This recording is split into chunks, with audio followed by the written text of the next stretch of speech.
ಈಗಿನ ಪ್ರಪಂಚದಲ್ಲಿ ಮನೆಯಲ್ಲಿ ಅಲ್ಲ, ಜನರಿರುವ ರಸ್ತೆಗಳಲ್ಲೂ ಸೇಫ್ಟಿ ಇಲ್ಲ. ಮಹಿಳೆಯ ಹಿಂದಿನಿಂದ ಬಂದ ವ್ಯಕ್ತಿ ಬೆಲ್ಟ್ನಿಂದ ಆಕೆಯ ಕತ್ತನ್ನ ಬಲವಾಗಿ ಹಿಡಿದು ಉಸಿರುಗಟ್ಟುವಂತೆ ಮಾಡಿದ್ದಾನೆ. ಬಳಿಕ ಪ್ರಜ್ಞಾಹೀನ ಸ್ಥಿತಿಯಲ್ಲಿ ನೆಲಕ್ಕೆ ಬಿದ್ದ ಮಹಿಳೆಯನ್ನ 2 ಕಾರುಗಳ ನಡುವೆ ಎಳೆದುಕೊಂಡು ಹೋಗಿದ್ದಾನೆ. ಬಳಿಕ ಆಕೆ ಮೇಲೆ ಅತ್ಯಾಚಾರ ಎಸಗಿ ಪರಾರಿಯಾಗಿದ್ದಾನೆ. ಕಳೆದ ವಾರ ನಗರದ ಬೀದಿಯಲ್ಲಿ 45 ವರ್ಷದ ಮಹಿಳೆಯೊಬ್ಬರು ಭಯಾನಕ ಹಲ್ಲೆಗೆ ಒಳಗಾಗಿರುವ ಘಟನೆ ತಡವಾಗಿ ಈಗ ಬೆಳಕಿಗೆ ಬಂದಿದೆ. ಮುಂಜಾನೆ 3 ಗಂಟೆ ಸುಮಾರಿಗೆ ಈಸ್ಟ್ 152 ಸ್ಟ್ರೀಟ್ 3rd ಅವೆನ್ಯೂನಲ್ಲಿ ಮಾರ್ಗದಲ್ಲಿ ಘಟನೆ ನಡೆದಿದೆ. ಘಟನೆಗೆ ಸಂಬಂಧಿಸಿದ ದೃಶ್ಯಾವಳಿಗಳು ಸಿಸಿಟಿವಿಯಲ್ಲಿ ಸೆರೆಯಾಗಿದ್ದು, ಸದ್ಯ ವಿಡಿಯೋ ಸಾಮಾಜಿಕ ಜಾಲತಾಣದಲ್ಲಿ ವೈರಲ್ ಆಗಿದೆ.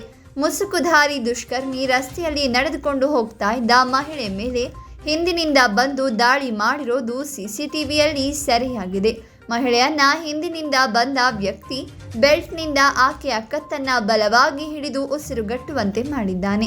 ಬಳಿಕ ಪ್ರಜ್ಞಾಹೀನ ಸ್ಥಿತಿಯಲ್ಲಿ ನೆಲಕ್ಕೆ ಬಿದ್ದ ಆಕೆಯನ್ನ ಎಳೆದುಕೊಂಡು ಹೋಗಿ ಅತ್ಯಾಚಾರ ಮಾಡಿದ್ದಾನೆ.